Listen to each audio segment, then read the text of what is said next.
Bienvenido, repensador, repensadores.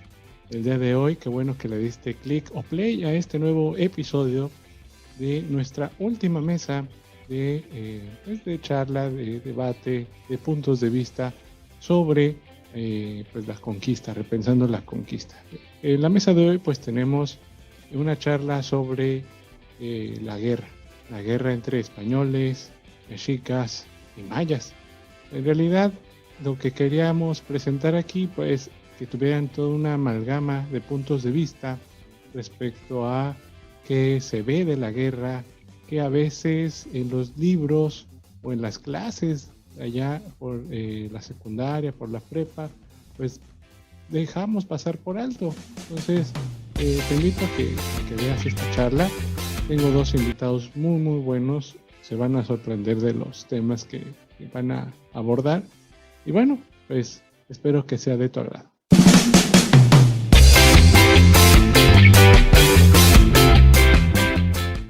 Buenos días, bienvenidos a Repensar la Historia. Bueno, buenos días, buenas tardes, buenas noches. No sé en qué momento estén viendo, pero el día de hoy tenemos nuestra última mesa de charla sobre pues, la conquista, repensando la conquista. Y el día de hoy tenemos el tema de la guerra, las armas, las batallas, y para ello pues tenemos aquí a dos grandes colaboradores y pues divulgadores también del mundo del podcast y de la historia en general, ¿no? Y para ello pues déjenme comenzar por presentárselos. First Ladies. Aquí tengo a Sam. ¿Sam? ¿Lo puedo llamar Sam? Sí, Sam Cisneros. Ella es licenciada en Historia por la Escuela Nacional de Antropología e Historia. Ha trabajado como coordinadora y expositora del programa de asesorías para ingresar a la ENA. Profesora de Historia y Geografía de nivel secundario y preparatoria. Sus temas de investigación se dividen en dos líneas: la difusión académica de las ciencias sociales, esto a través del meme y herramientas visuales, pláticas, ponencias y eventos. Y la otra línea de investigación, pues, en las dinámicas poblacionales de Mesoamérica tras la conquista española, específicamente en el área maya. Fíjense, los puntos sin querer. Su trayectoria académica se basa totalmente en la difusión y educación a través de nuevas herramientas didácticas. Entonces, bienvenida, Sam. Gracias por invitarme y pues aquí estamos para ver qué se da. Bien. Y también nos acompaña Christopher Alejandro, es el mero de la página de historia Way to Look. ¿No? Ok. Concede. Tolok es, Tolok es el significado maya. El Tolok es una iguana, las famosas iguanas de cresta, que están en los parques de... Así se les denomina el Tolok, y los ancestros mayas, el Tolok es la sabiduría, la inteligencia, y podríamos decir que la prudencia. De ahí viene el nombre de Huitolok, básicamente. Ok, pues ahí está. Ahí está la explicación de Huitolok. Con sede en la ciudad de Cancún, en el estado de Quintana Roo. Él es licenciado en Ciencias de la Comunicación por la Universidad Autónoma de Cancún, periodista. Actualmente está terminando su licenciatura en Cinematografía y Digital. Quizás próximamente, en algunos años, lo veremos con alguna producción en Netflix, ¿por qué no? En este mes da inicio a la maestría de Historia y Antropología de la Universidad de Yucatán. También es miembro del colectivo indígena maya de Ayoc, perdón, mi maya, de Ayoc. ¿Tú? Ayoc. Bien. Y actualmente trabaja como periodista y da cápsulas históricas en el programa del Cenote Histórico por Radio Ayuntamiento de Cancún, Las Locuras de Huitolok por la Radio Peninsular Quintana Roo y el Histórico Huitolok por Radio Mérida con sede en Mérida, Yucatán. Y pues, también escucho que también en este mes ya está iniciando pues su podcast. Bienvenido. Pues es un honor estar en este canal, en este podcast. Es la primera vez que hablo contigo. Me interesó mucho hablar de la historia de México. 500 años, pues, es a decir, de esta unión clásica de castellanos y españoles, y pues la verdad me interesó bastante básicamente esta unión, ¿no? Pues básicamente yo en mis historias soy más de militar que la historia social y política, como soy más relacionado a este tipo de conflictos y armas, y como lo han visto en publicaciones de mi página de Instagram, Winklelock, han visto publicaciones militares, incluso historias militares de todo tipo, desde, vamos allá desde los tiempos del nacimiento hasta hoy en día de la guerra moderna. Y pues un honor estar contigo. Como dice el Winklelock, me llamo Christopher Alejandro, soy el mero mero de la página Winklelock, y estaremos acompañando aquí a un servidor de empezar la historia. Mucho gusto y muchas gracias.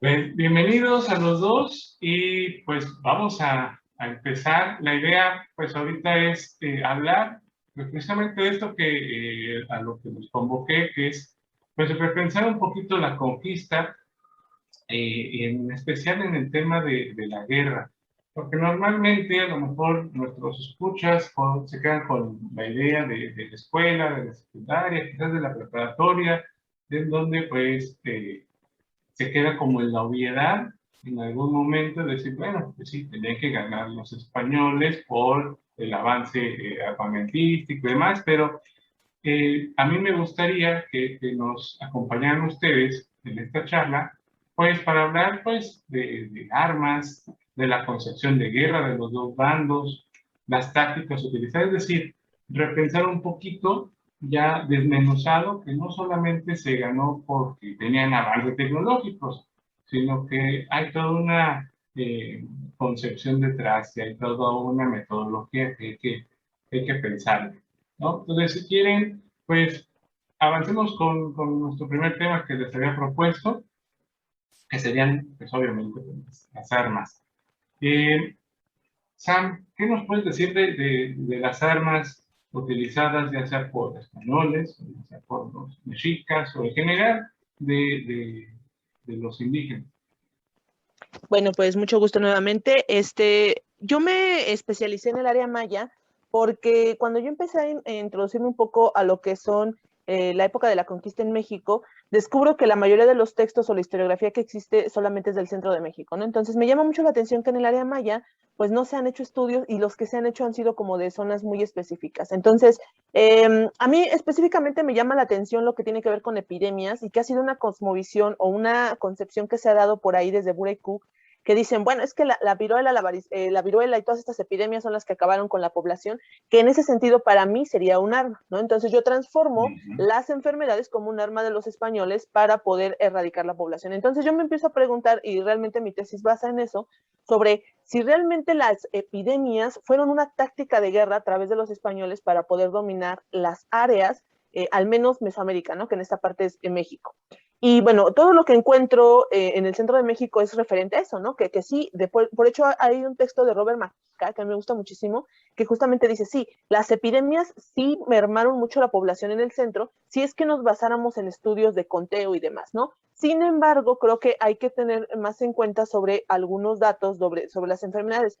El problema recae que en el centro pues sí había conteos, había un poquito más de población, las poblaciones estaban más cercanas y demás, pero el problema en la zona maya, que específicamente yo me enfoqué en Yucatán, en lo que antiguamente era una zona arqueológica llamada Tijo o Tío, ahí no hay manera de contabilizar la población porque cuando los indígenas vieron, o los indios como eran llamados, vieron que llegaron los españoles, pues iban y se escondían en la selva, ¿no? Entonces no había manera de poder contabilizar justamente esto. Entonces, por ahí yo tuve algunos conflictos con algunos grandes investigadores que me decían, es que no, las epidemias ya están dichos que son, ¿no? Entonces, yo veo en general las epidemias, las enfermedades como un arma de los españoles, que al final no fue un arma, fue una táctica con la que ellos no contaban y que al final les ayudó.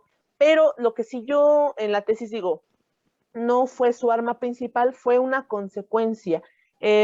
Por ahí hay un autor que es francés, se llama Robert Jaulin, que escribe por ahí de 1950-60 allá en Colombia y habla sobre que cualquier grupo dominante que llega a otra nación y que quiere dominar o conquistar, siempre lo va a hacer a través de armas o de tácticas de guerra. ¿no? Y en este sentido yo entiendo, o más bien tomo ese concepto para poder aterrizarlo a lo que fue el área maya, ¿no? El concepto que él maneja se llama etnocidio, y el etnocidio es utilizar cualquier herramienta, cualquier táctica que tú tengas para poder dominar sobre esa población. Entonces, yo desglosé dentro de esta tesis que hay varias armas que ellos utilizan. En primera, pues serían las epidemias, el otro serían el etnocidio, que el etnocidio, Robert Jaulin lo define como el asesinato cultural, no el asesinato a espada, porque ese sería el genocidio, pero el etnocidio es matar la cultura, entonces sería otra arma, que pues ahí ya podríamos definir lo que ustedes ya hablaban en otros podcasts, que sería el sincretismo, la evangelización y demás, Sí, sí. Y también tendríamos, por ejemplo, la esclavización, ¿no? Por ahí Bernal Díaz del Castillo, no es cierto, Bernardino de Sahagún y Bartolomé de las Casas nos menciona, al menos en Chiapas, que las mujeres eran tan explotadas y separadas de sus parejas que incluso ahogaban a sus hijos en el río, ¿no? Para no, que ellos no sufrieran estos actos. Recordemos que, bueno, todo es subjetivo, pero bueno, es un dato, ¿no? Entonces también eso, otra táctica sería, por ahí, también tuvieron ventajas los españoles, por ahí les cayeron, por ahí una plaga de langosta. O sea, hay varios registros que tienen que ver que todo se acomodó a la circunstancia, ¿no? Lo que sí me gustaría decir es que siempre se ha manejado la idea de que pobrecitos los indígenas, ¿no? Nos vinieron y nos conquistaron. No, tanto mayas como mexicas, como otros pueblos eran guerreros, también tenían una historial de guerra, también vienen de guerras, vienen de batallas. O sea, ahí tienen las guerras floridas donde pactaban agarrarse a golpes. Y no me gusta que demeriten, ¿no? Los españoles también tienen otra historia de guerra, entonces digamos que lo que pasó fue que se encontraron dos tácticas de guerra en las cuales, pues obviamente van conociéndose uno al otro, ¿no? No es lo mismo que los españoles ya conocían a los árabes, cómo atacarlos, a un pueblo totalmente diferente. Entonces, para mí, las armas serían las principales dentro de la conquista, podríamos decirlo en toda Mesoamérica, sería el etnocidio, las epidemias, la dominación o esclavizaje en cuanto al trabajo y por ahí quizá la dominación en cuanto a la alimentación, porque también recordemos que los españoles para poder sobrevivir traen la alimentación que ellos tienen allá en España para sobrevivir aquí. Y eso también mermó la población aquí, porque generó, por ejemplo, a través del ganado bovino, pues se generan la viruela, se generan epidemias a través de las garrapatas. Y también, pues mucha gente moría porque no estaba acostumbrada a comer la carne, la leche, etcétera. Entonces, esa sería mi primera participación. Sí, Sam, acabo de dar algunos puntos importantes. Creo que a veces se deja como en último lugar a la enfermedad y en realidad es como un caballo de Troya indirecto si lo queremos dar esa lectura, porque como bien señalas, no necesariamente ellos predijeron, bueno, vamos a enfermar, vamos a llevar a un esclavo ahí enfermo para que después, ¡pum!, ya podamos dominar, ¿no? Yo creo que fue un caballo de Troya indirecto, sin querer, pero que, pues, bueno, cuando se habla de guerra, pues a veces la suerte también te puede ver a los ojos o darte a la espalda, ¿no? Christopher, no sé cómo quieres que te llame, wait, ¿no? Christopher, mejor dime Christopher. Ok, bien, entonces, Christopher, pues, dime. Pues como dijo Sam Cisneros, vamos a los conceptos, ¿no? No se puede comparar la conquista azteca con la conquista, pues, de los mayas, de la provincia de Yucatán, ¿no? Que recordemos que la conquista de México duró 2 años, básicamente. Pues ya sabemos, duró desde 1520 a 19 a 1521. El caso de la conquista azteca, ese es muy distinto, porque vemos que los mayas no tenían, tenían ese ejemplo de los griegos, eran ciudades-estados, tenían, pues, ¿cómo se lo puede explicar? Una capital donde básicamente podían sostenerse, ¿no? Yo que soy de Quintana Roo y conozco bastante cultura maya, durante la conquista que fue emprendida por Francisco Montejo, padre, hijo, sobrino, los Pacheco, la familia Pacheco y también Pucho Dávila, le cuentan en sus citas que habían cacicascos, pueden decir ciudades de estado que han considerado como un cacicasco. En este caso, en la zona donde había Quintana, de Cancún hasta Felipe Carrillo Puerto, era la zona de al sur estaba a lo que es en el Cayo Puerto, al sur de Quintana Roo estaba lo que es Tututa, no, perdón, era Chemul, y lo que es la tabla actual de Chetumal era Chatemal o Chetumal, como era llamado antes. En Campeche estaba, no se llamaba como era Campeche, en Mérida estaba Sotuta, acá estaba otras ciudades importantes, pero eran casi cascos. Básicamente recordar que ya las ciudades de Chichazá, Uxmal, Tulum y otras importantes más habían caído a causa de las guerras, a causa de a causa de la sobreexplotación de recursos.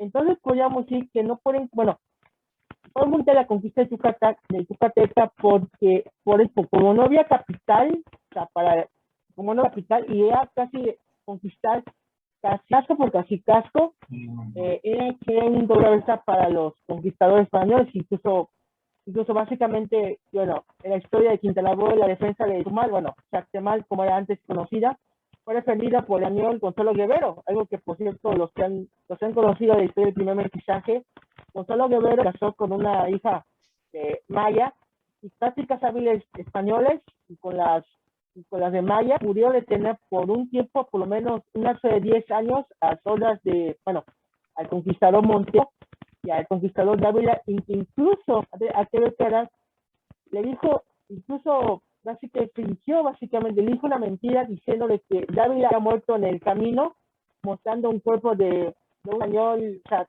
podrido, por así decir, y pues ya cuando se enteró que Dávila estaba vivo, pues luego la conquista de, bueno, Yucatán, se fue con Quintana Roo, o sea, Chactemal, luego su hijo se fue por Sotuta, Ta, y otras regiones al oriente de Yucatán, que ya es la fundación de Valladolid y de Mérida, y después se fue con Campeche, ¿no? Pero los mayas, a diferencia de los chicas, básicamente hubo una unión de los mayas en contra de los pueblos indígenas, bueno, en contra de los españoles. Y esta resistencia dominó hasta 1677 cuando Petén, al sur de Guatemala. Y por esto lo puedo destacar, bueno, si me permite, no soy publicidad, pero si me permite, que en México, en esta reciente revista que tenemos nuestro colectivo, la de la guerra de cartas, habla sobre todas las causas de los mayas y por qué los mayas, bueno, fueron considerados a los blancos y a los mestizos como no mayas, y se puede explicar un poquito sobre cómo fue la conquista yucateca, bueno, los orígenes más bien de la conquista yucateca y cómo esta cosa lleva. En el caso mexica, vamos a hablar ahora del caso mexica. En una ocasión Sam habló de Israel, eso sí fue, es un punto número 1. Y punto número 2 es aliados. Cuando llegaron Cortés, era un puñado de hombres, unos 900 para ser exactos. Ese puñado de hombres, según en los libros de la SEP, hicieron que conquistaron Tenochtitlan. 900 hombres, el mito de las armas de fuego. En realidad participaron tlaxcaltecas, otomíes, los tonacas, estos pueblos sometidos a los mexicas. Incluso algunos pueblos mexicas, voy a decir señoríos mexicas, pues fueron traicionados. Eso sí no se da tanto en la historia. Es el caso del señorío de Texcoco, el señorío de Capozalco, esto es muy interesante, y otro señorío creo que era Xochicalco. Hubo señoríos que se pasaron al mando de Isabel Plata por permiso propio o por una pelea que tuvo Cuitláhuac con Cuauhtémoc, obviamente por mando militar, y básicamente dijeron, bueno, me voy con los españoles y hay beneficios, ¿no? Lo que recordemos, cuando llegaban los españoles, primero entraron los totonacas, salieron los totonacas, como vemos en la serie de Hernán Cortés, la serie de Hernán donde salía con los tlaxcaltecas. Después, primero tiene un enfrentamiento con los totonacas, después tiene un enfrentamiento con los tlaxcaltecas. Después de 5 batallas, el padre Xicotenca primero, el viejo, decide aliarse con Cortés, algo que su hijo Xicotenca el joven era rotundamente. Y a pesar de todo, es vasallo por un tiempo de Hernán Cortés. Él y sus 2000 tlaxcaltecas van a primero a Tenochtitlan, junto con pueblos sometidos. son derrotados en la batalla de los tetristas, que pues vamos a hablar un poco después sobre las armas, una ventaja de los tetristas, bueno, noche de victoria, como ya lo quieren llamar en México. Poco después, Cortés, sabiendo de que tiene pueblos como los mexicas, alía a todos los pueblos mexicas, totecas, chicoltecas, azcapotzalcos, texcoco, también alía a algunos seguidores mexicas, básicamente, incluso el padre, incluso Tlaxcala, es utilizado como operaciones, ya que cuando son derrotados, las tlaxcaltecas son recibidos, bueno, estaban dividiendo ciertamente. Por un lado, Xicoténcatl, que decidía aliarse con Cuitláhuac para derrotar a los conquistadores, cosa que su padre básicamente lo asesinó, su propio hijo de sangre lo mandó a por los españoles para hacer el beneficio, el gusto bueno de los mexicas, de los españoles, y mata a su hijo pues para intentar aliarse con los mexicas y para sacar pues, ese tributo, ¿no? De los que tenían los tlaxcaltecas hace mucho tiempo con la Sierra Florida, ¿no? Tlaxcala se convierte en una base de operaciones. Recordemos que la gente de Tlaxcala, como unos casi 50,000 por decir, fue usada como mano de obra para construir los bergantines, las armas, comida, atender a los heridos. Entonces, podríamos decir que ya comienza el sitio de Tenochtitlan. Había casi 2,000 españoles y casi 50,000 indígenas, todos los indígenas, todos se decía todos, y conquistan lo que es la ciudad de Tenochtitlan. Este apoyo tan importante de los pueblos indígenas, básicamente sometidos a los mexicas, es muy importante. Podemos decir que a la izquierda podemos poner a las enfermedades y a la derecha a los pueblos indígenas, porque sin esas armas, podemos decir, aliarse con los indígenas sometidos y las enfermedades y la conquista de México no pudo haber probado bastante. Esto no sé, en las demás conquistas, la conquista de Michoacán, la conquista de Jalisco y la de Yucatán, no hubo tanto aliado, pues puedo decir que no hubo tanto aliado azteca, porque para empezar hubo una especie de purga, vamos a empezar, podemos decir que hubo una especie de paz. Bueno, en Quimpote no existe, bueno, en Yucatán hubo purgas por parte de los mayas para evitar que cualquier saliera con los españoles. No sé si en el reino, bueno, no soy artista de había una purga o una limpieza, pero hay registros donde Clavo envió mensajeros para decir al reino purépecha, incluso una alianza con los reinos purépechas del occidente para unir fuerzas y derrotar a los tlaxcaltecas y a los españoles. Para concluir, podemos decir que aliados indígenas, epidemias, armas de fuego, y pone que la habilidad de negociar con los pueblos indígenas sometidos, armas importantes a la conquista de México. Poco después de los tantos pueblos, Tlaxcala fue el que se benefició. Hay que recordar que durante la colonia, Tlaxcala fue un reino independiente, fue un reino que tuvo beneficios, y cuando ya pasó la independencia, pues ya actualmente ya está lo de Tlaxcala no hiciste, Tlaxcala traidora, Tlaxcala, pues, un montón de cosas que quiere decir a Tlaxcala, pero no, incluso como tú mencionas, pues a últimos años, pues se toma como chiste Tlaxcala, ¿no? Como en internet no podemos ver Tlaxcala, existe. Bueno, pero creo que parte de eso pues se da pues por este fenómeno quizás de la conquista. No quiero meterlo con calzador, pero puede que haya algo ahí.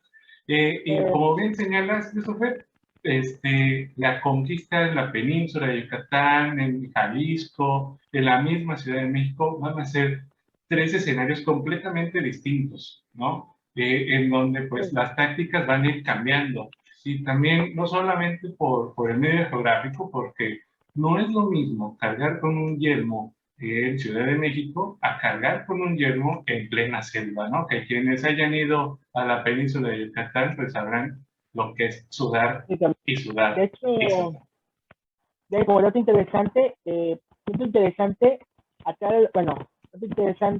hay un video donde los mapas, bueno, durante un tiempo Tlaxcala desapareció como estado, en las zonas del 24, 57, por un tiempo 17, Tlaxcala no fue considerado como eso, porque digo, por la habilidad de la conquista, y bueno, ya se sabe que era, pues, los mapas que teníamos en los libros de las Tlaxcala nunca fue mencionada en ninguna constitución mexicana hasta 1917, cuando ya se usó un estado.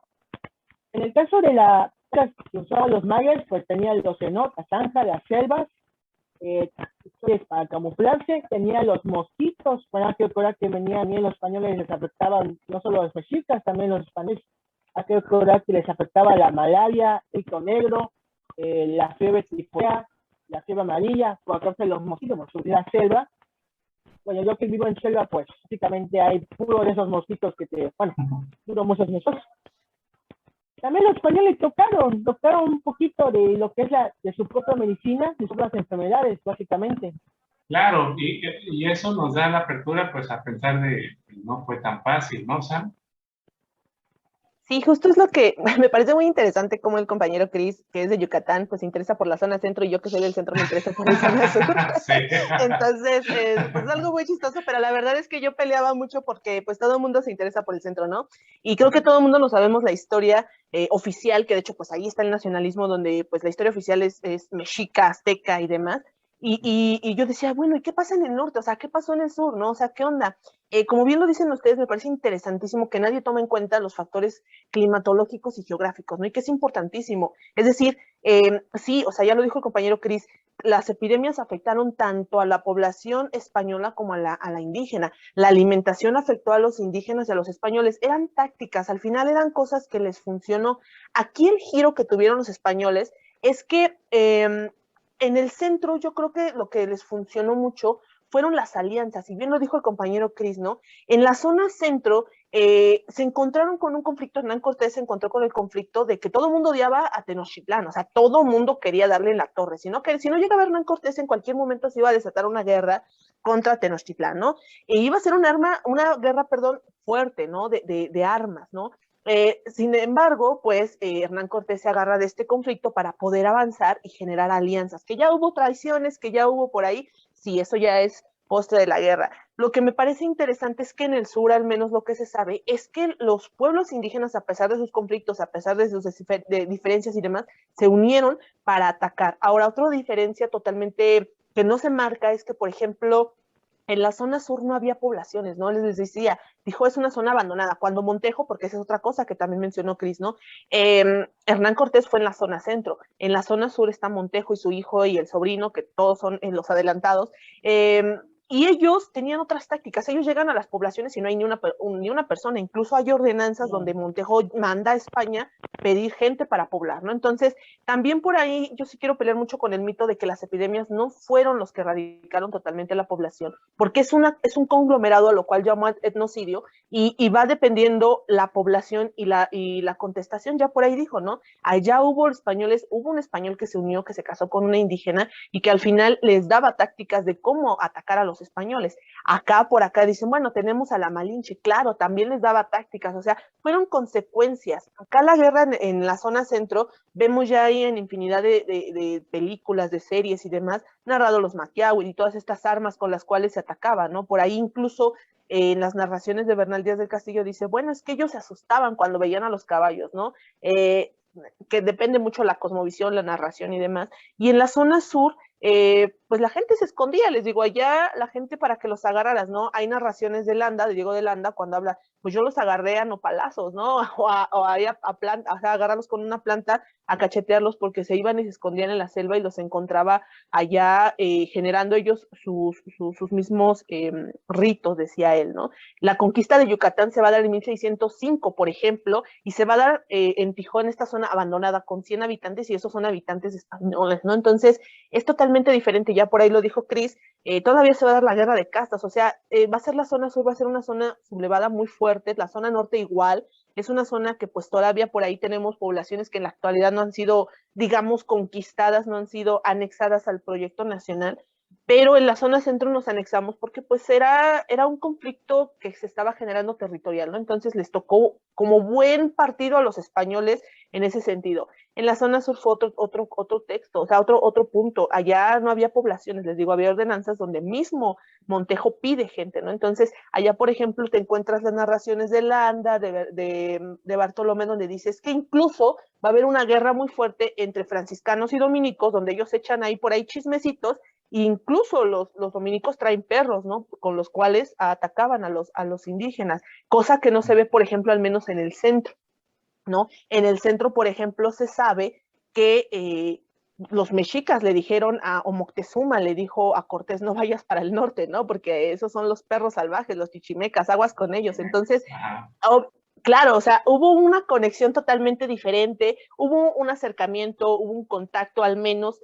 tuvieron algún tiempo de conocerse, 2 años, lo que quieran, pero en la zona sur fue totalmente diferente, no hubo un contacto, fue literalmente un desconocimiento, fue merodear, fueron otro tipo de tácticas, por lo cual yo podría decir que lo que pasó en el centro quizá podría ser un genocidio, sí lleva tácticas de etnocidio, pero en la zona sur es totalmente un etnocidio porque se trabajó, es decir, se atacó desde muchos puntos, pero lo que se buscaba era atacar la cultura, no matar el alma, porque al final creo que eso de decir, híjole, es que querían erradicarnos y matarnos, creo que no, porque al final los españoles lo que buscaban era sobrevivir, les doblábamos, les triplificábamos la población, lo que ellos querían era tener una mano de obra, y obviamente no les convenía que nos erradicaran totalmente, ¿no? Entonces, eso es importante, y eso lo marca mucho Robert Jolin en su libro La Paz Blanca se me fue el nombre del otro libro, pero él dice, por ejemplo, en Estados Unidos, sí, cuando llegan los ingleses se radican, ¿no? Porque ellos quieren poblar, pero acá no, acá los españoles sabían que necesitaban a esta gente que les trabajara, porque al final ellos no querían trabajar, ¿no? Al final ellos venían de una tradición de saqueos, que es totalmente diferente. Entonces, yo creo que sí, las armas que podríamos ver, pues sí, son las típicas en la zona centro, pero en la zona sur yo creo que las armas las podríamos denominar más de corte táctico, o sea, yo lo podría más nombrar corte táctico, es decir, utilizar perros, enfermedades, que no son algo que, es como algo que le salió por ahí, que atacó tanto españoles como indígenas, el etnocidio, etcétera, ¿no? Entonces yo creo que hay que ver, porque si yo me preguntaran, creo que la zona sur no ha sido conquistada, ¿no? Hasta la fecha no ha sido conquistada, y creo que el norte es otro punto, ¿no? O sea, al final creo que los conquistaron otros, ¿no? Entonces, ahí sí hay que hacer esa diferencia. Claro, o sea, hay que hacer una diferencia totalmente, pero en cuanto a las armas, creo que sí tiene que ver con que la zona, es que es importante, ¿no? Los mayas, recordemos que siempre han sido catalogados como los científicos, los astrónomos, los tácticos, los ideológicos, y la zona centro siempre fue más guerrera, entonces también hay que entender que la conquista fue así. Exacto, y qué bueno que lo mencionas porque, por ejemplo, no sé, a mí me gusta imaginar que tal vez solo Gonzalo Guerrero fue el ejemplo, digamos, historiográfico, ya con hechos, o alguien que lo conoció, pero también me gustaría pensar que no fue solo el único.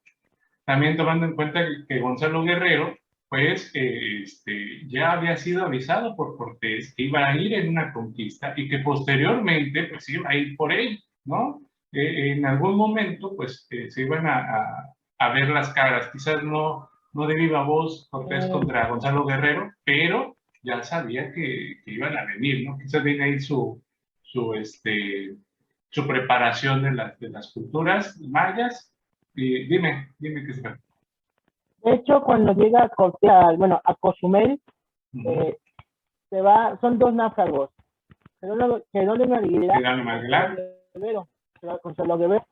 La idea de Cortés era conquistar el sur por medio de ese español de manera pacífica, ¿no? Exacto. Pero se llama Jerónimo Aguilar, pero en una carta donde, por ejemplo, esto es escrito en la carta está escrita en los libros de Historia y Geografía de Quintana Roo, donde relata que él tenía familia, era cacique, era básicamente responsable de la zona y no podía participar de la conca, ¿no?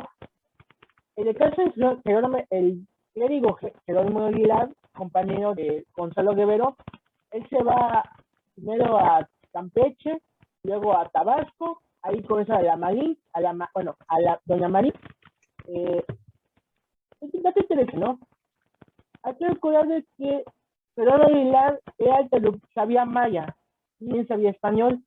Él fue el traductor, básicamente, de los pueblos de la costa de Tabasco y de Campeche. Ya luego le entregan a las mujeres, o sea, doña Marina, llegan a Totonacas, pues los envió, los emisarios de Cortés, pues no saben náhuatl, porque creo que Fernando Aguilar sabía el idioma maya, o no sabía el idioma náhuatl. Llegan doña Marina y sabe las dos lenguas, náhuatl y maya. Entonces, nosotros utilizamos traductores básicamente, ¿no? Primero pasa del náhuatl al maya y del maya al español, y así Hernán Cortés se entiende por un tiempo, hasta que igual, pues ya sabemos, se enamora de doña Marina, nuestro querido Cortés, enseña el español, y pues básicamente ya es lo que el náhuatl, maya y español al mismo tiempo, ¿no? El papel Aguilar no es, o sea, no fue, o sea, hoy en México no lo toman tan bien, ¿no? Básicamente no lo dejan un poco cuando Aguilar un papel, un eslabón importante de la Conquistana, ¿no? En el tema de los mayas, citando a una amiga, la historiadora Rosa Isabela, que escribió antes sobre los conflictos mayas, relata que los mayas no fueron sometidos, incluso actualmente todavía hay un querismo contra la casta divina y la casta maya.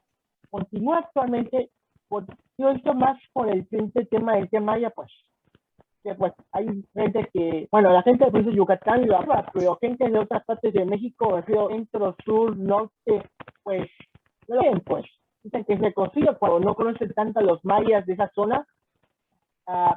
Estos conflictos de los mayas pueden, yo lo llamaría guerra de exterminio, como lo llama mi amiga Isabela, que son bastante, significa que fue una guerra de exterminio de los indígenas mayas. O sea, básicamente, primero pasaron por la conquista, luego la guerra de castas, por cómo trataban a los mayas y a las cinequineras, la famosa hacienda de Yucatán, cómo los mataban, los golpeaban, y era luego para luego terminar actualmente con ese clasismo entre la provincia de Yucatán, que, bueno, en este caso compone el 80% de la población indígena, creo por eso, porque una idea, hay más apellidos Puctus, Pech, Tac, Tam, Sip, que apellidos castellanos, como ahora sí.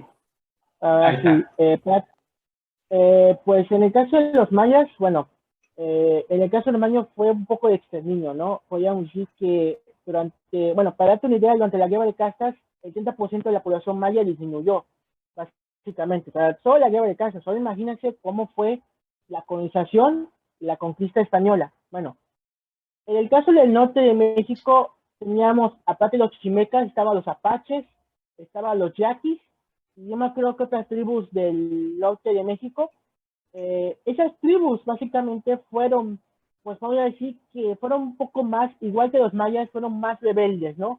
Incluso no fueron conquistados, fue un problema tanto de la colonia como del México independiente hasta ya entrando ya el siglo XX, cuando se hace una tregua entre los apaches, los yaquis y otras tribus del norte, que significativamente nunca fueron conquistados, incluso ciudades como ciudades como Chihuahua,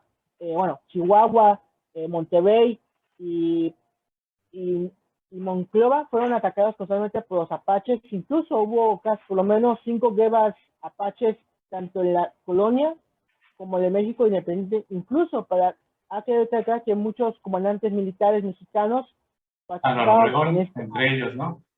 Y Álvaro Obregón, estaba también Manuel Escobedo, Santiago Vidaurri, que participó en las guerras apaches.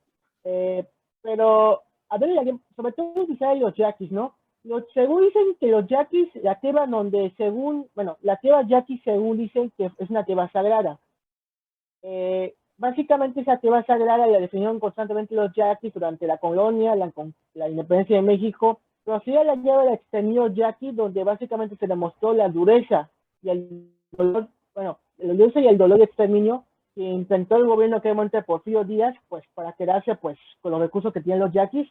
Incluso actualmente los yaquis están luchando pues por la contaminación de su río por parte de las empresas, por las empresas del Grupo México, si no me acuerdo, que está contaminando su río, básicamente el río Yaqui, y que recientemente mataron al líder de los yaquis, que provocó una división del gobierno federal y el pueblo yaqui. En el caso de los mayas, bueno, ya te dije que fue una guerra de exterminio, básicamente hay una división entre, podríamos decir, aparte de los yaquis, pues eso es un poco, a diferencia de los yaquis, hay una división glacial entre mayas, bueno, península de Yucatán y básicamente y eso del país. Incluso hay chistes diciendo de que hay políticos mexicanos que dicen que para que México progrese tiene que venderse Veracruz, Oaxaca, Chiapas y la península de Yucatán, ¿no? Y Tabasco, ¿no? Porque son estados, bueno, lamentablemente de extrema pobreza, grupos indígenas, a pesar que hay, bueno, el turismo, pues,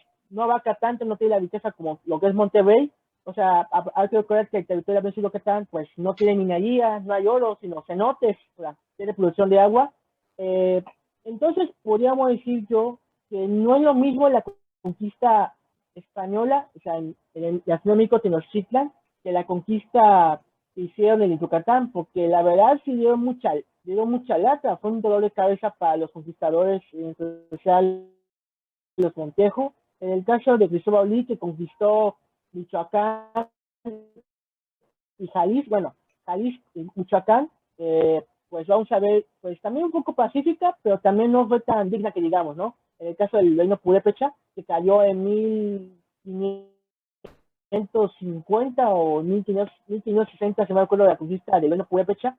Otro caso importante fue la conquista de Jalisco, que fue básicamente el reino de, o sea, básicamente de lo que componía el reino de Galicia, la conquista de la península de, bueno, de los indios de México por parte de Nuños, todos se llaman Nuños Guzmán. Esta conquista de Nuños Guzmán fue una guerra de exterminio, porque, o sea, esta guerra fue tan dura que incluso Nuños, el conquistador, fue citado 2 veces a la audiencia de México y después a la audiencia española, que al final fue encarcelado. Incluso recibió denuncias por parte de tanto de las Casas como de Fray Toribio y otros frailes dominicos, que incluso ocasionó la propia guerra de Mixto. No hay que recordar que después de la conquista salió la famosa rebelión de Francisco de Manastre, la guerra de Mixto, donde duró por lo menos 5 años, donde incluso murió el conquistador Alvarado cuando cayó de un barranco el cerro de Mixto con su caballo, casa que se resbaló y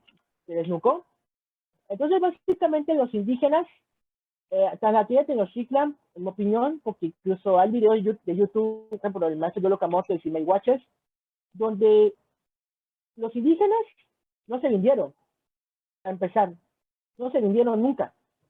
O sea, no hubo una misión oficial. Desde la caída de la conquista, pues, yo pienso que nunca se rindieron porque hubo rebeliones indígenas. Ese punto, exacto, ese punto que tú mencionas, Christopher, y ahorita creo que Sam quería comentar algo, quería también ponérselos en la mesa.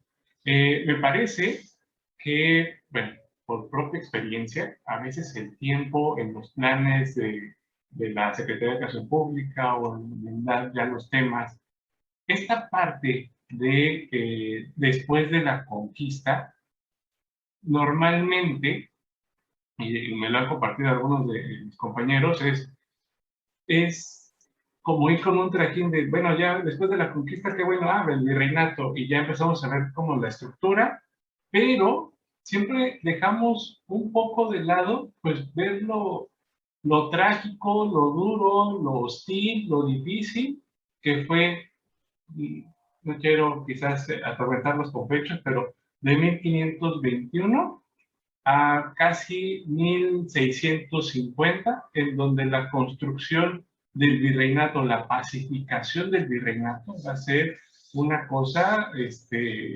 agresiva, ¿no? De hecho, hay ejemplos en el norte de pinturas de arte religioso, donde vemos ahí a beatos o a santos que están degollados o linchados prácticamente, porque así murieron en las misiones, ¿no? Entonces, como esa cuestión de lo difícil que es divulgar esta parte de de la historia de México, porque a veces nos gana la misma estructura del virreinato y no ponemos detalle en estos acontecimientos que ya se regionalizan, ¿no? Que no va a ser lo mismo lo que tú mencionabas en Yucatán que en Jalisco, o acá en Baja California Sur, en donde pues eran completamente distintos, era una zona completamente distinta, apartada prácticamente de México, y que acá los guaycura, los cochiníes, pues eran sumamente altos, ¿no? A diferencia de un mexica, en donde dices, ok, en apariencia, pues gana el asombro, ¿no? No sé, Sam, ¿querías comentar algo sobre lo del genocidio? No, del Ah, exterminio, perdón.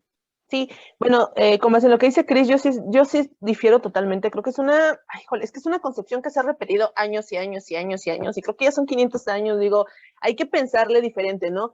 No es un exterminio. Ahora, nos menciona Chris que sí, o sea, no puedes comparar la conquista de Yucatán con la guerra de castas, que fue muchísimo después, porque algo que se me había pasado a decir es que la conquista de México va por etapas, ¿no? Es como la independencia de México, hubo etapas y nadie lo maneja así. La conquista de México, la primera, o los primeros encuentros que se van a dar, obviamente va a ser en la zona sur, cuando se encuentran con Champotón, con Yucatán, etcétera, etcétera, etcétera, y de ahí van a hacer el avance hacia Zempoala, Veracruz, Tlaxcala y demás. Les decía, el contexto político era totalmente diferente, por lo cual quizá en la zona centro se dio más rápido, porque además por ahí pues hubo conflictos, ¿no? Ya vimos la Noche Triste, vimos esto de la matanza del Templo Mayor, que al final aceleró un conflicto que ni siquiera existía, ¿no? El punto es que yo no puedo decir que fue un exterminio en la zona sur, al menos, que es lo que yo estudio, porque en la zona sur los españoles no querían llegar a erradicar, porque obviamente les triplicaban la población. O sea, no puedes llegar a erradicar una población que ni siquiera conoces, no estás viendo, están escondidos en la selva.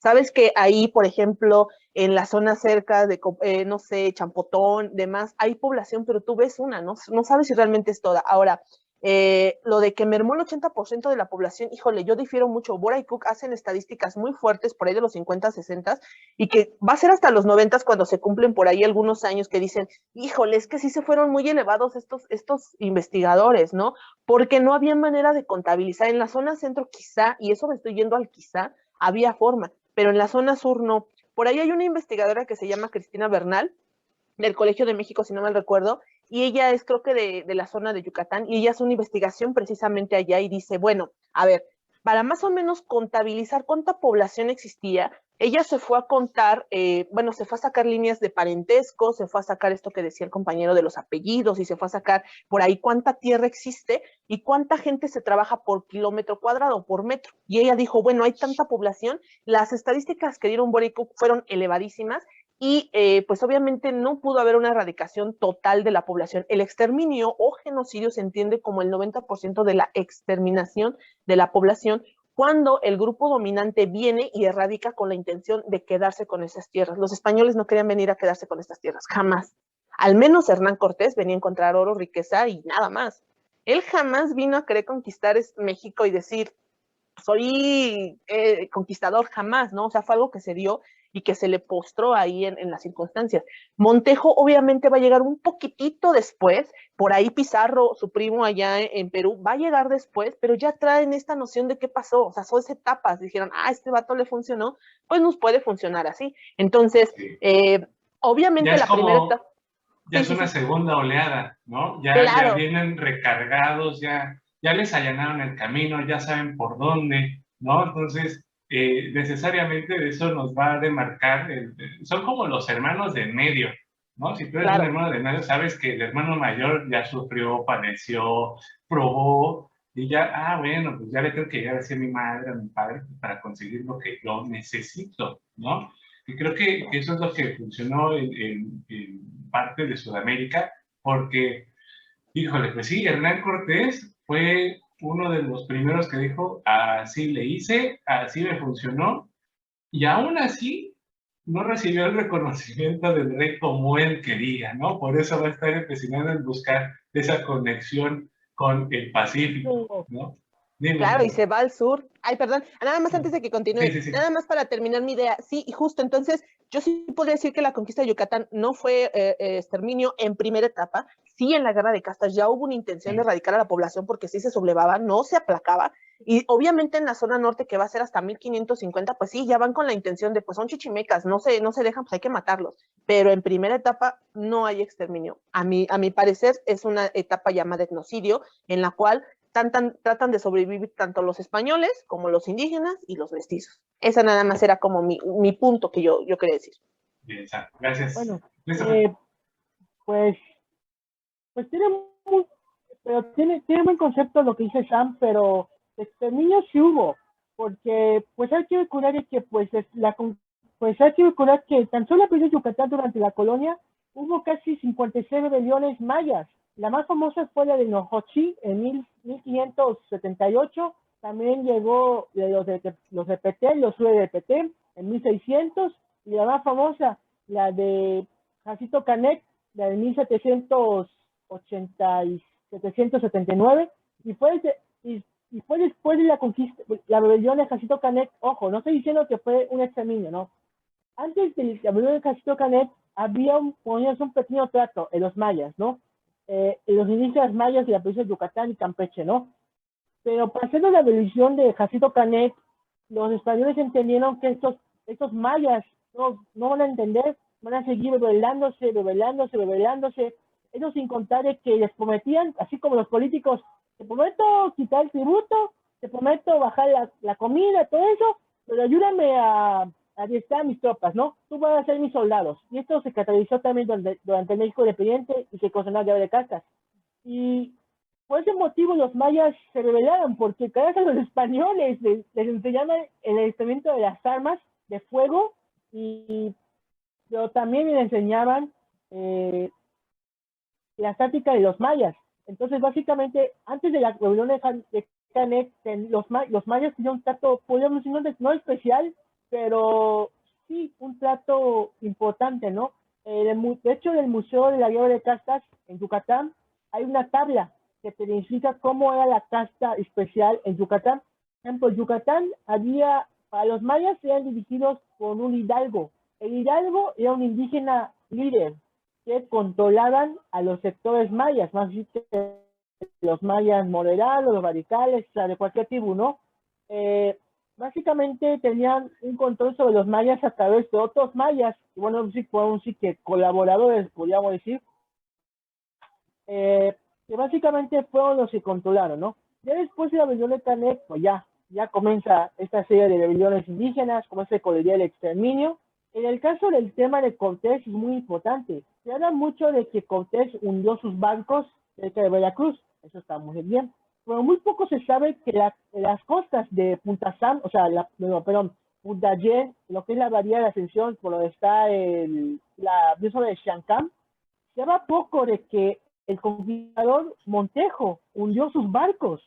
Estos nadie lo sabe, solo la gente de la Misión Yucatán lo sabe, pero recientemente un grupo de arqueólogos submarinos encontró barcos hundidos de la conquista española cerca de la costa de Chancán. O sea, básicamente, esto concuerda con los relatos de Montejo, cuando sus hombres quisieron dar la toalla para adelante, o sea, echarse para atrás. Montejo lo que hizo fue hundir los barcos que tenían a su mando y seguir el ejemplo de Cortés a la conquista de Yucatán, ¿no? También recientemente se ha descubierto que hay barcos hundidos en la costa de Campeche. No se sabe si son piratas o conquistadores, pero hay barcos hundidos en la costa de Campeche. Lo que sí se ha confirmado es que Montejo se hundió sus barcos cerca de la costa, cerca de lo que es la isla de Chancán, para terminar la conquista española, el proyecto, ¿no?, de la conquista española sobre la península de Yucatán. También hay que incluir podríamos decir, las tácticas, podríamos decir, las oportunidades que tuvieron los mexicas, ¿no? Bueno, ya voy a pasar a otro tema, lo que es las tácticas que tuvieron los mexicas, ¿no? Hay que recordar de que Moctezuma fue de tiro, bastantemente, sobre la llegada de los españoles. Incluso pudo mandar sus ejércitos, no tenían aliados mexicas, eso queda muy claro. Pero era muy supersticioso, podríamos decir, ¿no? incluso veía un ejemplo claro fue el incendio del templo de Huitzilopochtli, el templo mayor, fue una inundación, la Llorona, un ganso con un espejismo donde relataba la conquista española, los famosos eclipses, los cometas, que venía un pistacho, ¿no? Que venía lo que se iba a venir con el Imperio Mexica, y que nos ha debatido básicamente cómo fue la actitud de Moctezuma II, si fue cobarde y traicionera, o intentó ser lo mejor para su pueblo, ¿no? A diferencia de Cuitláhuac y Cuauhtémoc, que sí dieron pelea, por sí decir, pues, la verdad, estos dos emperadores mexicas, huaycatecahuanis, dieron pelea a los conquistadores, ¿no?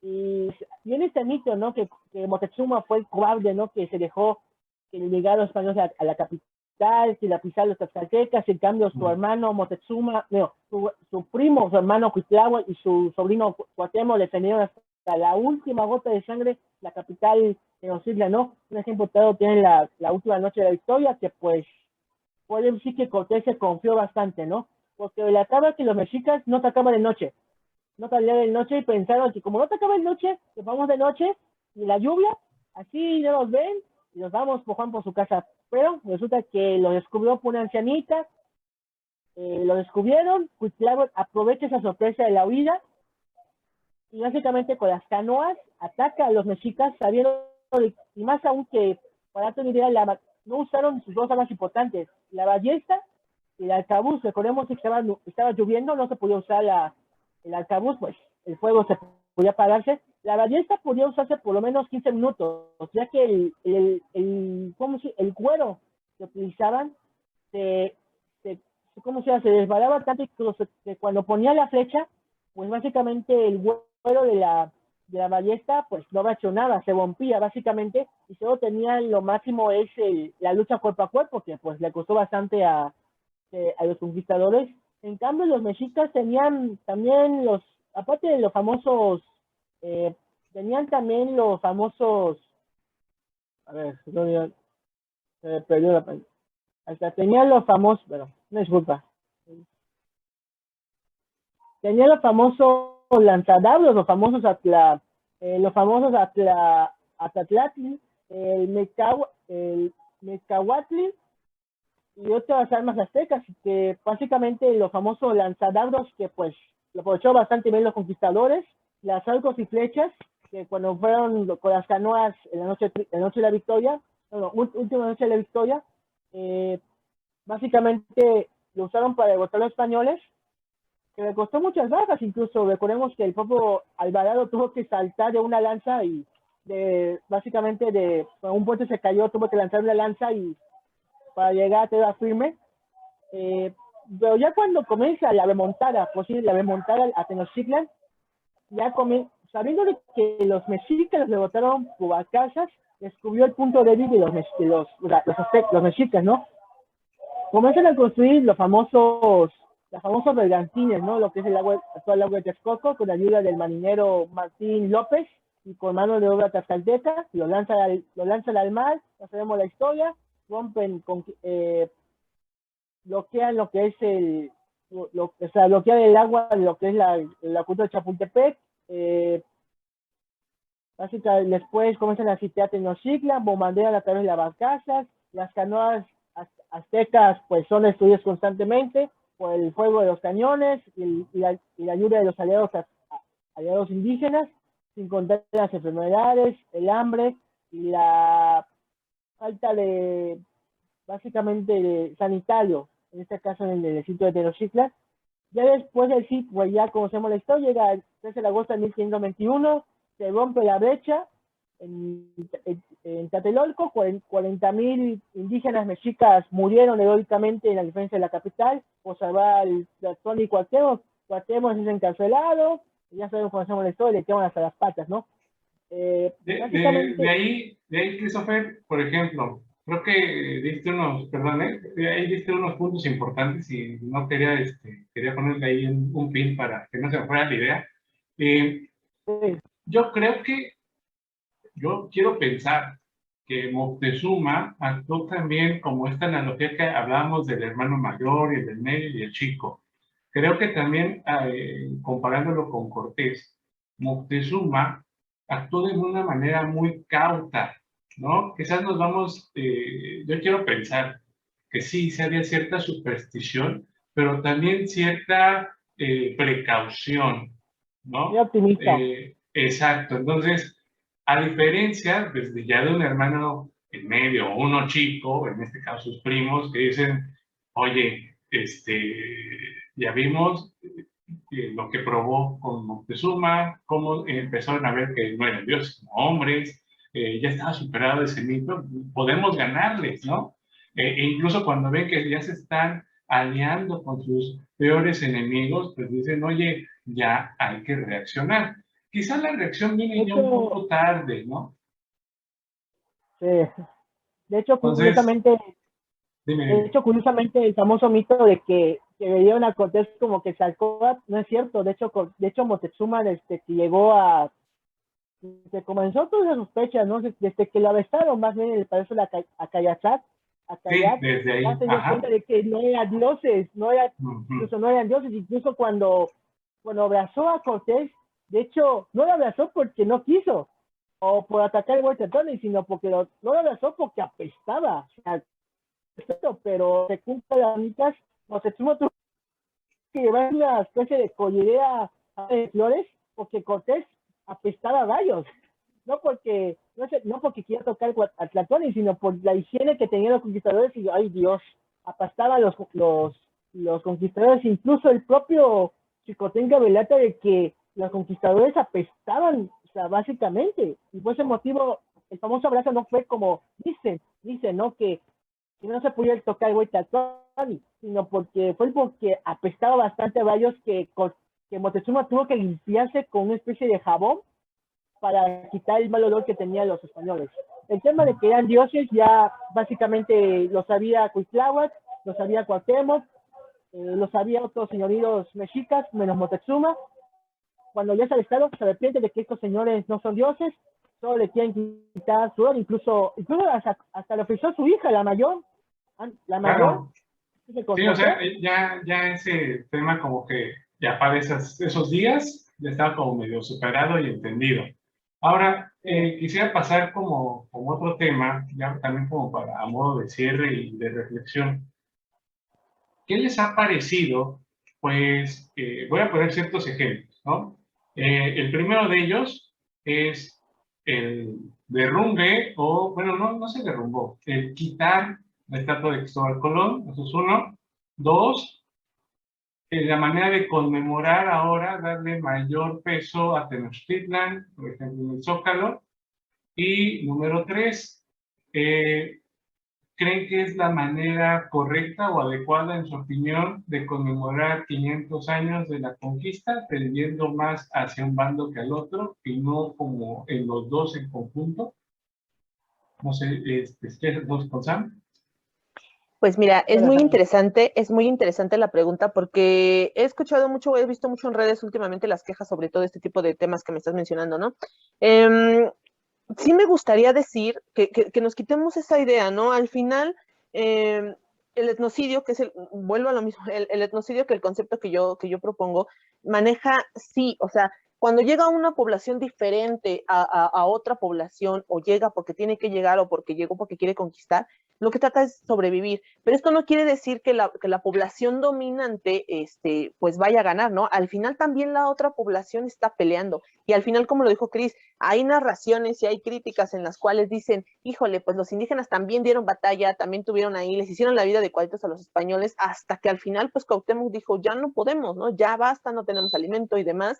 Tenemos ahí todas las historias en las cuales incluso los indígenas les cortaban el agua, les aventaban cosas y demás, ¿no? Pero bueno, eso sería importante mencionar, que dejemos de lado creer que los españoles nos ganaron, no, al final aquí se dio batalla y se dio batalla por años, ¿no? Y no nada más en la zona centro, sino en toda la zona sur y norte, y ya pusimos muchos ejemplos.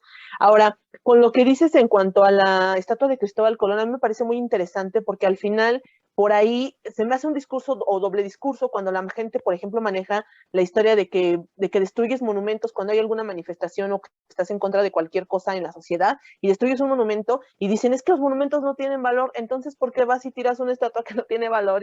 O sea, ¿tú crees que ya con tirar a Cristóbal Colón ya se acaba los años de opresión y la resistencia y todas las matanzas que hubo? O sea, a mí en lo particular se me hace un doble discurso, pero creo que vivimos en una época simbólica. En la actualidad triunfa el meme, triunfa el podcast, triunfa todo lo que es La visual. imagen, ¿no? Claro, lo simbólico, la imagen, ya por ahí lo decía Lacan, ya por ahí lo dice Jack, ¿no? O sea, lo simbólico de lo real. Lo simbólico al final es lo que representa. A mí en lo particular me suena porque una persona o las personas se sienten identificadas al tirar a un símbolo de concreto que pareciera que representa la España que ya no es, o sea, la España que se quedó hace 500 años, ¿no? Que al final está en quiebra y que pues ya no, pero me parece muy interesante que la gente haga catarsis desde ese punto, porque al final es hacer catarsis. Ya por ahí hay un autor que se llama Víctor Turner, antropólogo, de allá de la zona sur, que dice que al final cuando la gente se siente en estos sistemas de opresión, cuando hay estos conflictos, como en este año se nos vienen los 500 años, bueno, más bien la siguiente semana, van a ver este tipo de expresiones donde la gente está harta, donde la manera en que lo saca pues es en cualquier cosa, ¿no? Como por ahí el chivo expiatorio, al final no es quién la lleva, sino quién la paga, y creo que al tirar la estatua de Colón, a mí en lo particular es como hacer catarsis, y es algo meramente simbólico, no arregla nada, no soluciona nada, pero bueno, al final tú crees que está representando. Ahora, lo otro que mencionabas, ¿me repites el 2, el punto 2? Sí, por ejemplo, ahora acabo de ver un artículo que le hicieron una entrevista a Max Moctezuma, donde dice, bueno, es que es un despropósito, es demasiado dinero tirado en la recreación de Tenochtitlan ahí en el Zócalo, ¿no? ¿Crees que es la manera adecuada de conmemorar 500 años o podrían haber existido otras formas? Pues mira, desde hace ya, desde el 2019 se planteaba, al menos en el ámbito académico, anduve yo por ahí en el coloquio de Repensar la Conquista que se hace ya en Veracruz con Guy Rosat, y se planteaba al menos un círculo de conferencias, pero seamos sinceros, a la gente no le interesa. O sea, a la gente no va y te escucha una ponencia donde hablas muy con conceptos etnocidios, te van a decir, güey, ¿qué es eso?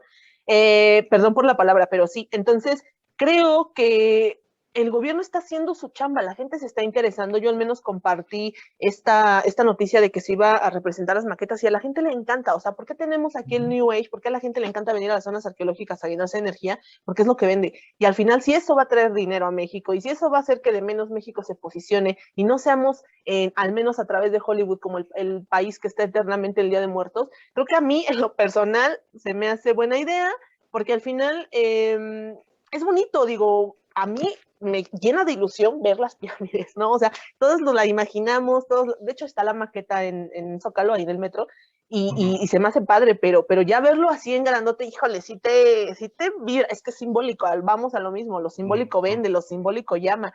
En lo particular, yo soy maestra de secundaria, hay momentos en que esta pandemia cambió todo, ¿no? O sea, había maneras en las que se iba a festejar los 500 años, había muchísimas, nosotros íbamos a hacer un coloquio, íbamos a hacer un montón de cosas, pero pasó esto y pues todo se fue para atrás. Con mis niños se me ocurrió, no había manera de decirles, a ver, niños, interésense en esto, ¿no? Y pues me di cuenta que a los chavillos les gustaba mucho Minecraft, ¿no? A ver, construyanse Teotihuacán, construyanse Templo Mayor, y por ahí me llevé la sorpresa que mis niños construyeron Templo Mayor. Entonces, al final, eso es lo que va a generar que los niños se interesen. A mí en lo particular se me hace, no un derroche de dinero, porque, bueno, derroche de dinero hay en tanta cosa, pero creo que es una manera en que la cual la gente, la población común, no me gusta decirlo así, pero la gente que no le interesa lo histórico, lo académico, se puede interesar en lo que hacemos. Ahora, creo que podríamos aprovecharnos en vez de criticar, porque todos los académicos están criticando. Por ahí vi hace rato un post de un maestro que dijo, ay, no, que eso a mí no me llena de emoción. Claro, incluso deberías de aprovecharte y decir, voy a dar recorridos. O sea, ¿por qué no? O sea, digo, creo que para mí es una excelente oportunidad para poder dar a conocer nuestro trabajo y que ha sido tan mermado, tan invisibilizado en cuanto a lo que hacemos y que al final les aburre, ¿no? Pero ya verlo así, creo que me parece me parece bien, a mí un acierto. Ok, gracias, Sam. A ver, Christopher. Pues en primera sobre la estatua de Colón, yo creo que sí. Es más, Para allá lo más simbólico, bueno, si tenemos una estatua de Cuitláhuac y Cuauhtémoc en la Ciudad de México, ¿por qué no de Hernán Cortés? O sea, ¿por qué no hay que recordar un poquito a Hernán Cortés? Nosotros pensamos, bueno, eso me incluyo, ¿no? Y todos nosotros aquí, cuando estábamos chicos de la secundaria o en primaria, bueno, los que nacieron a partir de los 80, 90, 2000, bueno, eso me incluyo, pensamos que Cortés era un villano, era malo, pero gracias a las páginas históricas, a los podcasts, a los videos, a YouTube, a los medios de redes sociales y a las canales como Leander, Golo Camotes, Mayhuaches, me estoy ahí, güey, a todos nosotros que estamos haciendo corazón histórica, te das cuenta que Cortés, pues, fue más mexicano que español. Él tenía un proyecto básicamente para México, tenía ideas para nuestro querido país. Básicamente, sí, bueno, había una página llamada Litófono. Bueno, no es llegar a esa página, es una página de Facebook llamada Litófono, así se llama. Se ponía, pues, hechos históricos, ¿no? Y también esa página exageraba porque no ponía fuentes para empezar, pero una de esas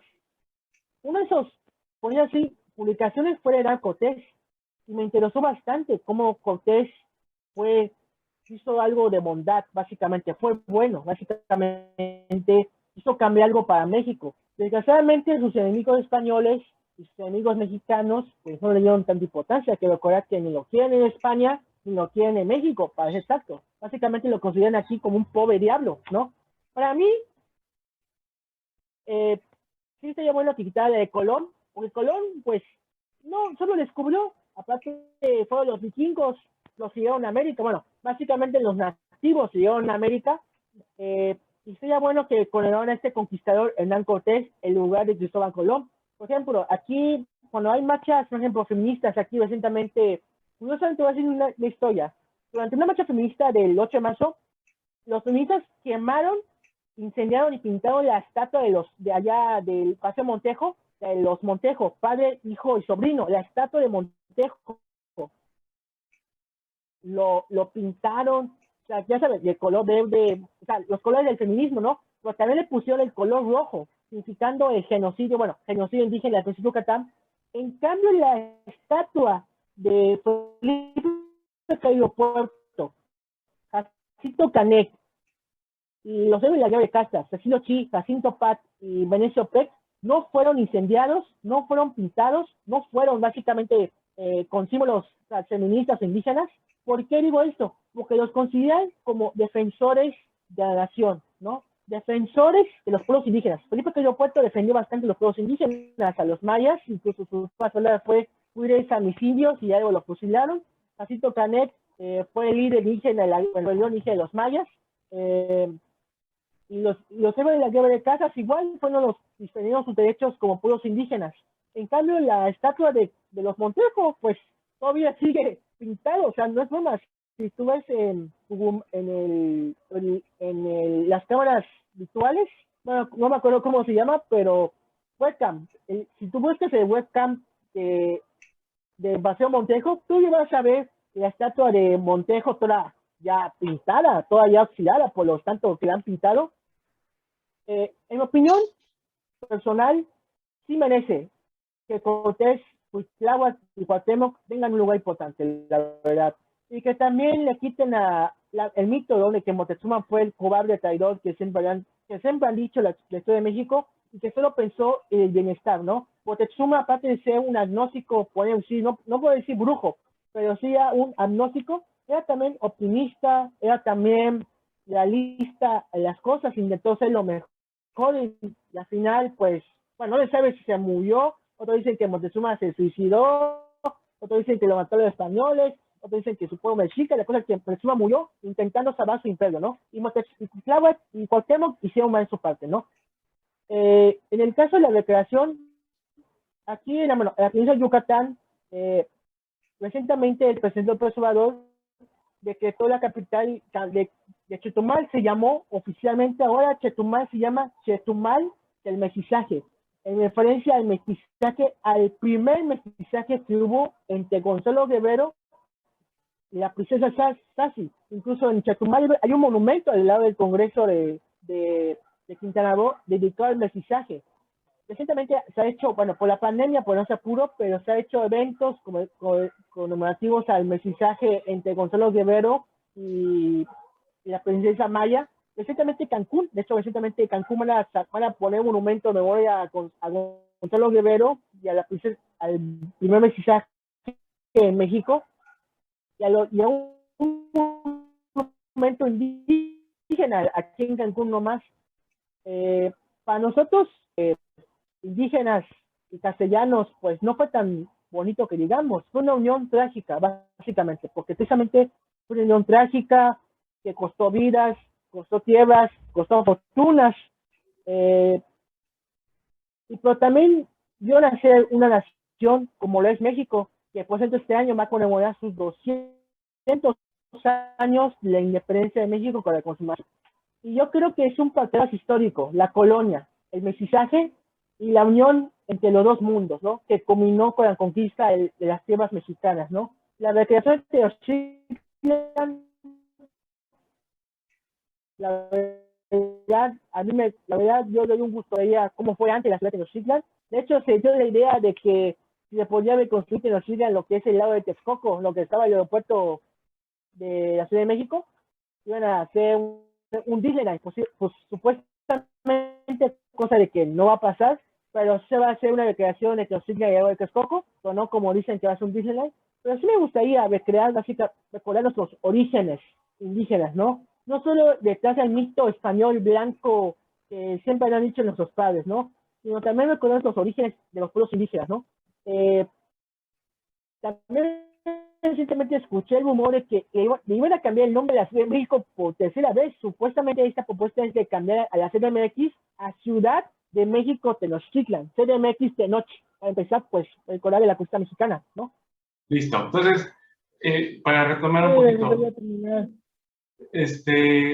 tus, tus ideas sobre si está bien o qué se hubiera hecho mejor o a tu parecer, ya nos diste algunas propuestas que se tendría que poner quizás la estatua de Cortés, ¿no? Por ejemplo. Pero, ¿qué más? ¿Qué te gustaría a ti ver ya en esta conmemoración?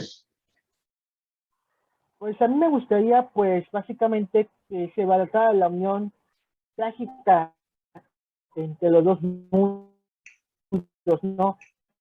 Básicamente que se hablara sobre el mestizaje, bueno, más del mestizaje mexicano. Nosotros estamos, bueno, aquí nosotros, bueno, en los 500 años aquí en Quintana Roo, se va a llevar conferencias sobre el mestizaje en el estado de Quintana Roo y básicamente básicamente el tema del mestizaje, ¿no? No solo fue entre la Marina y el narco, no, también fue entre Gonzalo Guevara y la princesa Sachi, volándose poco a poco gracias a las redes sociales, gracias a YouTube, gracias incluso al apoyo del gobierno estatal, incluso recientemente, ya como te comenté, el nombramiento de Chetumal, el mestizaje a la capital chetumaleña, pues es un éxito, ¿no? Para la historia, ¿no? A mí me gustaría que esta conmemoración mexica se decorara no solo los españoles, porque bueno, yo no está española, pero México lo va a conmemorar con, pues ahora sí que recordando, ¿no? A los mexicas, ¿no? Yo imagino de que va a haber una recreación sobre la conquista mexicana, bueno, el Zócalo capitalino, se va a poner el famoso nombre Ciudad de México Tenochtitlan, va a haber conferencias, yo creo que un pequeño desfile y un pequeño ritual azteca, pero sí me gustaría que a la gente se le comunique que nosotros fuimos la unión de dos mundos, trágico, sanguinario, pero también una unión que nació, la nación mexicana, que se conmemora 200 años después por la Constitución de México, ¿no?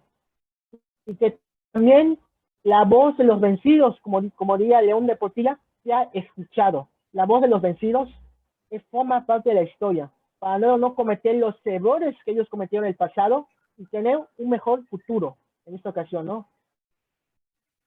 Excelente reflexión. Creo que no tengo nada más que... Creo que viste en el clavo en ciertos puntos. Aquí veía Sam dándole el like a tu comentario. ¿Por qué? Pues, Sí, creo que el discurso se tiene que llevar, o la plática se tiene que llevar hacia ese lado, hacia el mestizaje, hacia la unión, porque lejos de estar hablando de la actualidad, chairos, fifís, progres, no sé, de pianistas, morenistas, creo que el fin de todo esto es la unión, ¿no? Creo que somos un pueblo bastante diverso y en la diversidad está la riqueza. Entonces, creo que este mestizaje, estos 500 años, nos tiene que despertar eso. E incluso, platicaba ahorita con Sam, creo que América Latina, y es en un episodio comenté con algunos amigos de Sudamérica, que América Latina tiene el mismo dolor de rodilla, ¿no? Padecemos los mismos males, padecemos las mismas vicisitudes, problemas que tenemos y que habría que enfocarnos en lo verdaderamente beneficioso para cada país, que es adentrarse en esta riqueza que tiene, ¿no? De hecho, Dime. De hecho, me acabo de enterar en mi teléfono que recientemente en Facebook está circulando donde están un grupo de españoles, bueno, van a pintar van a pintar pues con el color rojo a los estatuas de Cabio Puerto, Jacinto Canec y otros grupos indígenas pues igual por la estatua de Montero, ¿no? El colectivo feminista, incluso nuestra compañera Rosa Isabela, que también es feminista, dice, bueno, nosotros no tuvimos nada que ver, porque eso necesita una estatua. Y básicamente todavía en la actualidad hay, pues, básicamente, y en defensa del monumento de los mayas, podría decir, el día donde se dice que es el 13 de agosto, los colectivos se deben unir para defender la estatua de los pueblos indígenas, bueno, de la supuesta amenaza de que lo van a pintar. Pues yo pienso de que lo debemos superarlo, ¿no? O sea, 500 años, pues tenemos que superarlo, pues, tanto indígenas como españoles, sobre todo españoles. O sea, entiendo que ustedes los conquistaron, pero nosotros, y que digan los medios, supero, o sea, sí, entiendo que tenemos que superarlo, pero también hay que recordar que los españoles también querían superar la vieja gloria de la España. Ya estamos independizados. Incluso se dejaron hasta que gobernase un francés en territorio español, incluso hasta el famoso oro, precisamente, pero es un dato interesante, el famoso oro americano que nos robaron pues a la riqueza del rey, terminó en manos de los comunistas en la guerra civil española, el famoso oro de Rusia. O sea, el oro americano terminó en manos rusos, porque se lo dieron en la guerra civil para comprar armas.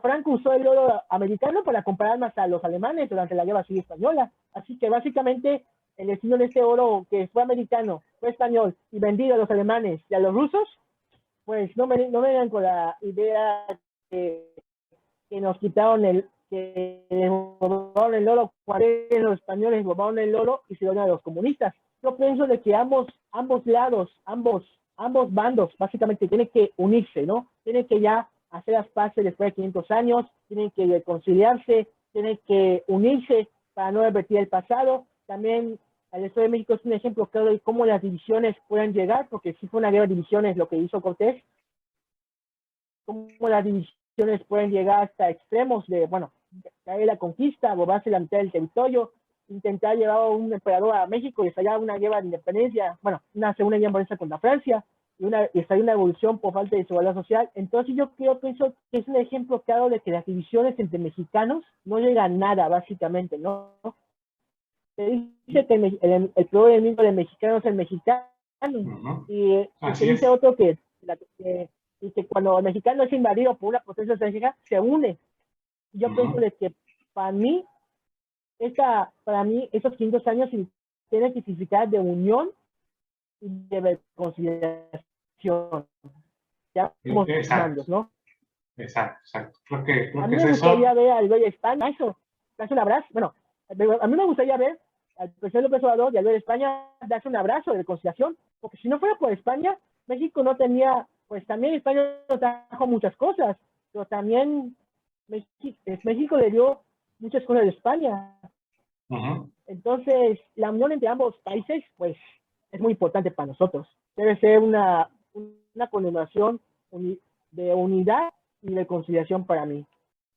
Pues ahí está la carta a los Reyes Magos, la carta de los buenos deseos. Esperemos que en algún momento lo veamos, porque son buenas ideas. Me parece ese simbolismo que también hablaba Sam, creo que daría mucho de qué hablar tanto la prensa nacional como internacional el ver esa fotografía, ¿no?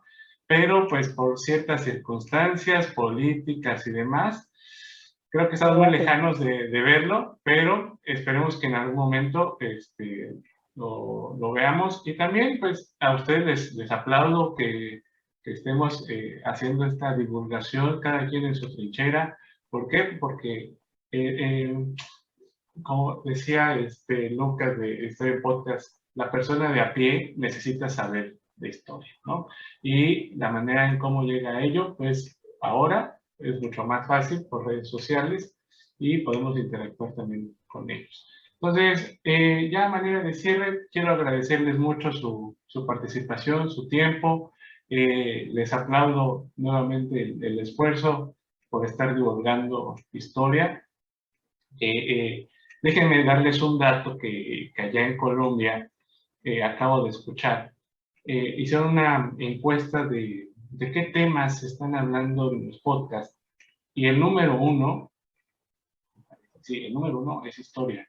Después vendría comedia o entretenimiento. Entonces, la gente está ávida de escuchar historia. Entonces, hay que seguir con esa marcha para ir divulgándola, ¿no? Antes de terminar, pues díganos sus redes, dónde los encontramos. Yo voy a dejar en la descripción todo lo que ustedes me digan y también, pues, etiquetarlos, ¿no? O sea, dónde te podemos escuchar y ver.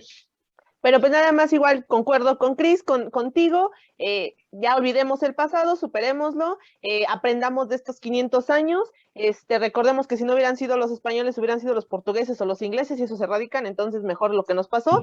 Y la otra, pues aprendamos, me gusta el giro que está dando en México de reivindicar estos nombres y que la gente se interese, me parece perfecto. Entonces, más bien divirtámonos, entendamos que fue un proceso histórico, no lo podemos cambiar, no podemos odiar, dejemos de odiar a los españoles porque al final creo que eso nos va a generar que sigamos cargando con esa piedra, como bien lo dijo Cris. Hay que crecer, dejar en el pasado lo que es el pasado y por favor ya dejar esa mediocridad de decir que por culpa de los españoles estamos estancados, ¿no? Al final creo que somos lo que somos mestizos y pues aprendamos de nuestra historia, solamente eso. En mis redes me encuentran en TikTok como la Miss Sam, con doble S, la Miss Sam. Me encuentran en Instagram como Ladinos Podcast. En Instagram, bueno, más bien en Ladinos Podcast estoy en Instagram, en Spotify, en TikTok también, en YouTube, en Facebook, en Spreaker, en Anchor y en Facebook también pueden seguir como Sam Cisneros. También estoy en YouTube como Sam Cisneros y por ahí ando en varias redes, en varias páginas de memes. Estoy como Instituto Memero de Antropología e Historia, memes antropológicos. Antropocholos. Ya me pueden encontrar en varias partes. Síganme en Sam Cisneros y de ahí me van a seguir para todos lados. Bien, Sam. Muchas gracias. Christopher. Pues la verdad, he sido mucho de hablar los últimos años de la conquista española. Básicamente, pues, la verdad, me gustaría, ojalá salga todo bien esta reconciliación. Pues la relación España-México es muy interesante. Recordar que México apoyó a los republicanos españoles y la guerra civil española. Entonces, pues, España y México siempre serán, podríamos decir, como el padre, ¿no? A pesar de que no fue un buen padre, como diría nuestro querido el personaje Guardianes de la Galaxia, el azulito, no me acuerdo cómo se llama. No me acuerdo, que el devastador, bueno, la cosa es que cuando estaba con Stan Ford, le dijo, tal vez no fue tu padre, pero yo te crié, ¿no? Entonces yo veo así a los españoles, tal vez no fue nuestra madre, por decir, que no fue nuestra madre correcta, pero al menos nos educó, nos dio tecnología, nos dio religión, nos dio, bueno, muchas cosas, ¿no? Bueno, me despido, me llamo Christopher Alejandro, me pueden buscar como Waitolog en Instagram, así también, Waitolog, pueden buscarme en Instagram. También ya estoy en YouTube, con el mismo nombre de Waitolog, en mi página de Facebook, bueno, casi Facebook, Instagram, YouTube, estoy en Waitolog. Próximamente vamos a subir videos en mi canal de YouTube. Ahorita estoy comenzando con documentales. De hecho esta semana voy a subir la serie de Dan Cortés, bueno, a YouTube. Bueno, si es que no me la bajan por hecho de autor, pero bueno, se puede buscar en redes sociales como Way to Love, Facebook, YouTube, Instagram, como Way to Love. Y la verdad, me gustó mucho. Un saludo desde la México Yucatán, donde quiera que estén. Muy bien, pues muchas gracias a ustedes dos, les agradezco su tiempo. Les voy a dejar ahí sus redes sociales también en la descripción del video, o bien pues etiquetándolos en Instagram, en Facebook, y por si quieren hacerle llegar sus comentarios, sugerencias, buena vibra, no sé si mentadas, pero creo que buenas vibras sobre todo, pues ahí les voy a dejar sus redes sociales. Les agradezco mucho y pues esperemos que pronto también nos veamos. Vamos a hacer también una mesa sobre la consumación de la independencia, por si les interesa participar. Entonces, la invitación está abierta y pues me despido. Muchas gracias y nos vemos pronto. Pues bien, mis repensadores, pues ya acabamos esta mesa de análisis. Quizás haré un video, un pequeño episodio sobre pues las reflexiones que me dejan estas 3 mesas que llevamos a cabo. Muchas gracias a todos los invitados, pero no me quiero adelantar.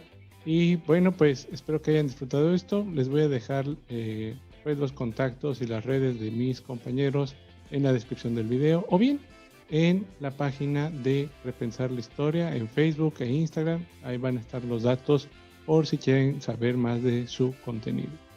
Espero acudan porque el contenido que promueven es muy, muy, muy bueno y efectivo. Entonces, sin más, pues me voy siempre con esta linda frase, pues siempre se puede aprender algo del pasado.